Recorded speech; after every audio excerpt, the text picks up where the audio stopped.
Most times, before going to the Lord in prayers, we already have a preconceived thought of what we are expecting to get from the Lord.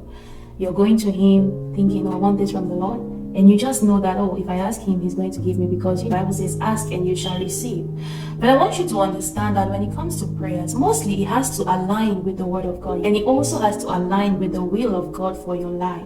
There are times when you go presenting something to Him and you will not have the exact answer that you were expecting. And it's not because you've done something wrong, because most times we think that, oh, I didn't get this answer because I did something wrong. No, it's not because you did something wrong. It's not because your Lord doesn't want to give it to you. See, in the Bible, before going to the cross, we read that Jesus prayed 3 times for the same thing. He prayed 3 times, asking the Lord, if it's possible, take this cup away from me.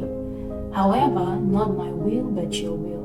Now, that is a very important statement to add in our prayers, and we also need to be conscious of it, that the fact that we are taking something to God in prayers for Him to take away does not mean that He will take it away. So that's why we always need to add the however part, not my will, but your will. So He will only take that thing away from you if it is His will. Jesus prayed 3 times and said, Father, take this away from me, your will and not my will. And the Lord did not take it away from Him. He had to go through it.